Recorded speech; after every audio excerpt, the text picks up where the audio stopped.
Hi, Amos here, and this is a bit of a different video.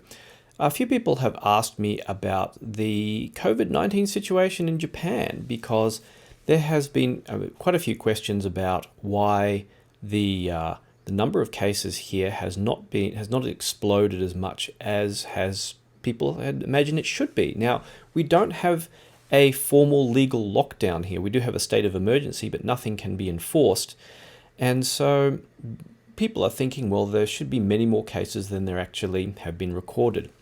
Now, so I thought I'd talk a little bit about how Japan's culture when it comes to, I should say, hygiene and other aspects, and what my theory is as to why the situation is as it is. Now, I thought a month ago I was actually in great fear that by this time we'd have a massive number of cases and a massively overwhelmed health system and absolute disaster. And that disaster hasn't occurred. Although early on the doubling rate was actually pretty high, it dropped off. And the question is why we have the opposite situation in places like New York, where people who are isolating and staying at home are suddenly all catching the disease. So it's kind of interesting. And the following, I should say, is my entirely my speculation based on living in Japan as to what's going on. And of course, I have no qualifications in this. This is purely just guesswork and what I think. And this should be used for, one should take it, of course, with a grain of salt. And probably what it'll do in a few months or a year or whatever, when a lot of analysis is, post-COVID analysis is done and a lot of research is done, we'll probably have a better idea what actually happened. To start with, I want to describe something about the culture of Japan and some history to do with hygiene and respiratory diseases. So, of course, Japan has a very strong culture when it comes to hygiene. Now, a kind of humorous look at this is, for example, in a Western country, it's normal to wear, say, a hat and sunglasses, and that looks normal, but if you wear a mask, you look kind of suspicious. In Japan, it's the opposite. If you're wearing a mask, you look perfectly normal. I mean, you might have a cold or whatever, but if you wear a hat and sunglasses, you look suspicious. You can see this in kind of modern culture where, the dodgy looking person or the person behaving suspiciously in the kind of TV drama is wearing a hat and sunglasses. And I had a really funny story of a woman I was talking to who was wanting to watch her son's sports game, but he didn't want her to come. So she put on a hat and sunglasses and everyone figured it out with one look. It was really silly. But that aside, an example of the cultural differences we have here, aside from just the usual things of taking off your shoes before going inside, and even to the point, the ground is considered dirty, and people will take care to, they won't put things on the ground outside or sit on the ground outside for the most part. To give a really good example is one of the most common children's characters is this guy called Anpanman. And Anpan is he's a bread man. He looks like a piece of bread. And Anpan is, a kind of sweet bread that's popular with children. And his enemy is a guy called Biking Man. This guy who's purple. Now, biking means germ. So his enemy is this childlike enemy who's kind of innocently kind of mean. His enemy is germs.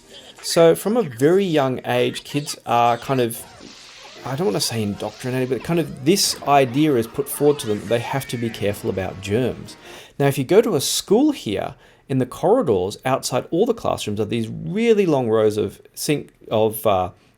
taps with soap all next to them, where kids wash their hands, and they wash their hands regularly, after they do activities. So this, idea of hygiene is very big. I mean, culturally, for example, you're very careful to clean your ears out before doing anything, which of course in audio is very relevant, but I mean, it's normal, mothers will check their kids' ears, the slightest amount of earwax is considered, inappropriate. I mean, earwax is natural, but it's called, the name for earwax here is mimi kusai. Mimi is ear and kusai is smell. So, ear stink, literally. I mean, the cultural differences here compared to here and other countries is well, I should say Western countries is quite vast, but it's comes through in these fine details about how you do things every day. Now, because Japan has a history of having to deal with these various flus and other respiratory illnesses coming through, they already have a lot of experience in dealing with these issues. So, for example, when I worked in schools. Now, in schools, there were every year as a different flu came through, the principal of the school would receive this this thick folder full of instructions about every little detail. And I remember one year, I think it was around when the avian flu was big and they were very worried about it. I was teaching in a school which is on top of a hill on the top floor, and it was the middle of winter and it was below zero and all the windows were wide open because that were the instructions they were given. And if more than 4 students got a fever, they'd all be sent, the entire class would be sent home for 3 days and they wouldn't come back. And the next year it was 10 students. And I remember I had a class where 9 students were absent because it was the middle of winter and a lot of them were sick. And then by lunchtime, the 10th one had a fever, and so all home for 3 days or something like that. And every year the rules changed slightly about how much you have to have the windows open, how many kids could get sick, all this kind of procedural stuff. It probably endless stuff I can't even remember that they have to go through. The other thing, of course, in the entrance to public buildings and a lot of supermarkets and other buildings like that, they have a big container of hand sanitizer, so a big pump thing. And it's kind of like how, men don't always wash their hands going to the toilet. A lot of people will use it, or parents will come in and encourage their kids to use it. But, they will or they won't. But I can guarantee you they are now, like fanatically. So there's a big thing on on washing your hands, and hand sanitation has always been a big thing in Japanese culture, and especially now so that it's just become, it is already a normal part of the culture to be sanitary when doing things. So we have the masks, we have the hand sanitation, we have washing your hands. We have that culture, it's kind of baked into the culture, and then plus recent experience. I can just say hygiene has become a really big thing. So that you take that background, the background of that culture to start with, and then add that to the fact that, as I was saying, parents often kids are very strongly encouraged to be hygienic because, as we know, kids are the best spreaders of viruses and germs and other things. I mean, when I started teaching children, I caught so many more colds and the flu and norovirus than I'd ever had before, and chicken pox. And so, I went through the whole lot.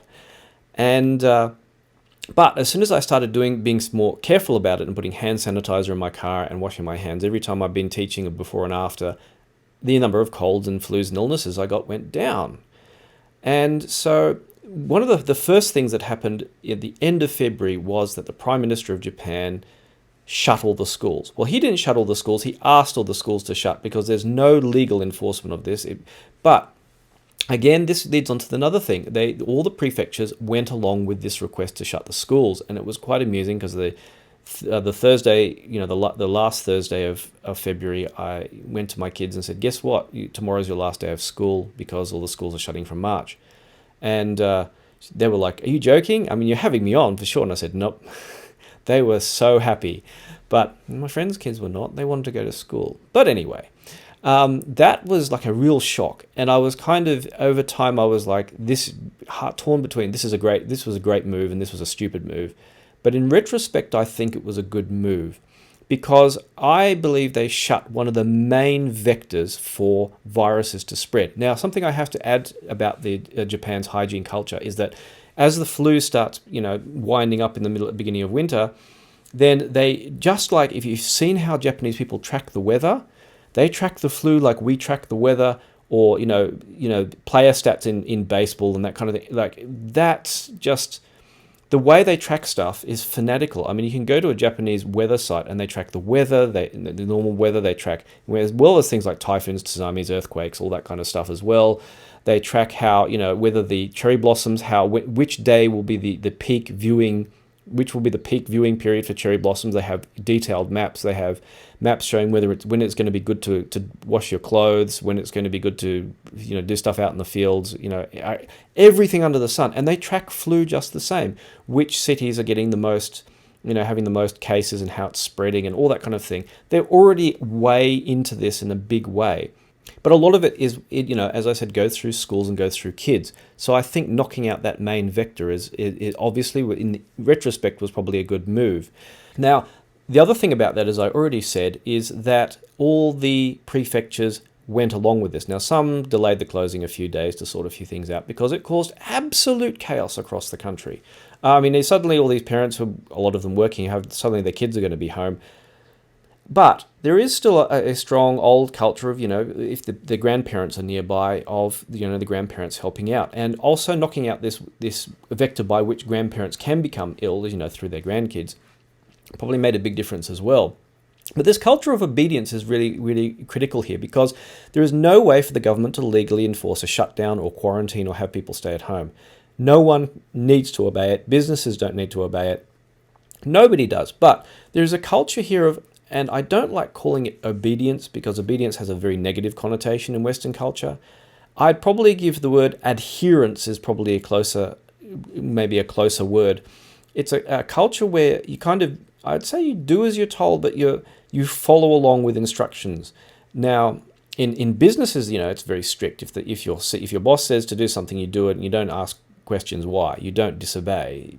That is the strong part of it. But there's also a strong culture of doing as you're being instructed, and the team is more important than individual here. What you want to do isn't considered important. What your team or group or culture or country, for what is important for your country, is considered more important. So people followed along and isolated themselves, and stopped traveling, and where they could do telework, and shopping malls shut down, very large businesses where a lot of people came shut down.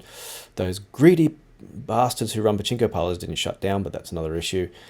But this kind of thing, the park nearby has a car park, and they shut the car park. All that kind of thing happened, and to reduce the number, reduce interactions between people. And of course, the figures were thrown around. You need at least 80% reduction in reduce contact by 80% to reduce the spread of the virus. Otherwise, it just will keep increasing. And it was tricky in cities like Tokyo and Osaka, where a lot of you get crowded trains, and people still had to go to work because telework isn't a big thing here. There are many aspects of Japanese culture, such as the cash culture. There are major stores here which only take cash. That kind of thing still made it difficult made it easy for the virus to spread, and difficult for reducing genuine interactions between people. But all the same, like, we're in the middle of Golden Week, or we're just at the end of Golden Week, and that's one of the major holiday periods in Japan where people travel travel everywhere. But even way before that, I had people friends who were traveling on planes and trains, and they were like the only people there'd be like maybe one or two people on a plane or a train, which would normally be packed. And the bullet trains, the Shinkansen, were like empty, literally empty. There were actually recorded services that went between cities that were empty, which is unheard of here. And airplanes, I know that of the 4 airlines that fly between here and Tokyo, I looked at the site for one of them, and the normal 11 flights a day had been cut down to 2. The rest of them were not operational anymore. So it really has cut down. People have followed the instructions and just not gone anywhere. So what would normally be an extremely busy week is dead quiet, and people are staying at home. And probably also people not going to work is probably going to help in that regard. But people followed along with these instructions that they were given to isolate, and combined with strong hygiene, kids not going to school, I think this may have cut things down very considerably. But here's the other thing, is that although people followed along these things and you have these statistics, the question is still the amount of testing going on in Japan is really low. And there are people out there who have done the analysis, and you should, for such percentage of tests, get a certain percentage of positive results. And the Japanese ratio is really way off, which suggests they're massively under testing. And now there are also anecdotal stories of people who have clearly had the virus and they were refused a test. They were told to send home and just call us if things get worse. And another factor here is there has been a crisis. I mean, hospitals in Tokyo were being overwhelmed with people. Part of that was the fact that anyone who tested positive was hospitalized, and they ended up putting people in hotels instead who had minor symptoms. And that put the hospital system into crisis with, people say you have some elderly person having a heart attack, which is very common in Japan. They've been rushed in around, 3 hours around hospitals, having to drive out into the countryside to find a hospital with a spare bed. there has been a crisis here, don't get me wrong. So, but that suggests very strongly that the numbers were underreported, and using statistical analysis, it wasn't just, oh, there could be 10 times more people with the virus, as has been speculated, because they've been finding a lot of people in other countries who had it and didn't realize. But using analysis, they suspected it could be, over 50 times the number of people, or even 80 times the number of people who have the virus. But we don't know. It could be anywhere between a few times and 50 times. We don't know. It's just been the lack of testing has been, ridiculous here. But all the same, things are going down. I mean, there aren't people flooding, into hospitals being reported as sick. So who knows? We don't really know how many people actually ever had the virus. I think we won't ever know unless a lot of people are tested in the future for antibodies. Now, here's the thing about that is an interesting story that came up, not about Japan, but about the Consumer Electronics Show in January. Now, a man who attended that, part of his company, going there, afterwards, he said, before the coronavirus was huge news, he, posted on Twitter, hey, did anyone else who went to the CES get a really nasty flu afterwards? Now, CES has a reputation for spreading around colds and flu. It's in the middle of winter in America, and people just always get sick going there. But they said, oh, I got this really nasty flu afterwards. Did anyone else get it? And a few people had this really nasty flu. Now, you can see where this is going. Well, people go to CES, all these companies, everyone comes in from many countries and many businesses, and what do they do after CES? They all go home, back to their own countries. So all these people went spreading out around the world who spread around this nasty, nasty flu. And what did one of them do is go, well, I wonder, because there were a lot of people from China there, from Chinese companies. So he went and got tested. He could get tested. I think he paid to get tested from memory. And he found he had the antibodies for COVID-19. He had it. And so very, very possibly, the speculation is that CES was partly responsible, or one of the events that may have been majorly responsible, somewhere in that range of speculation, for spreading COVID-19 around the world and making millions of people sick. So, and they're finding people with the antibodies, and they just don't know where this is all going. So how many people, the conspiracy theory thing is like it's only as bad as the flu. It's not any more deadly than the flu. Well, obviously it is more. Look at Italy and Spain and England. Hello. Don't ignore the major stats. But if you look at it, it's maybe there are more people that had it, but I don't think it's necessarily, using the analysis and what we know now, it's still more deadly than the flu. Clearly. Again, Italy. Have you seen the pictures of the churches where they had to move all the pews aside to fill it full of coffins? So, but if you look at culture, Italy has its greeting culture is a hug and a kiss and that kind of thing. My pure conjecture on this, which is not backed up by any qualification at all, is that if you compare, say, the culture of Japan, where there's a low physical contact culture, there's a high hygiene culture, with Italy, with a high contact culture. I don't want to say low hygiene culture. I've never been to Italy, but extrapolate how Western cultures are compared to, say, Japan. There's a big difference, obviously, in hygiene and cleanliness. The focus on it is completely different. So my gut feeling is that a lot of it actually has come down to two things. One is cutting out the first major vector for the virus to spread in Japan, which was shutting down all the schools. So in retrospect, I think that was a great move. And the number two was hygiene. And the number three was people adhering to this request to isolate. And that obviously cut it down more. And I think the combination of those things, combined with the fact that it's obviously underreported, has kept the numbers down. But we still, you see the other countries that go shooting up and they flatten out, or America's still shooting up. The other countries are going to shoot up and flatten out, like Korea and others. And Japan's kind of wiggling in the middle. We're down to 0 cases in our prefecture, which is great. I don't know if it's true 0. In a couple of weeks, maybe we'll get 1 or 2 pop up somewhere. We just don't know. But it's interesting. It's interesting all the same. And so my conjecture, or just pure speculation, is that a lot of cultural behavior norms and those and major factors are what made the difference in Japan versus other countries.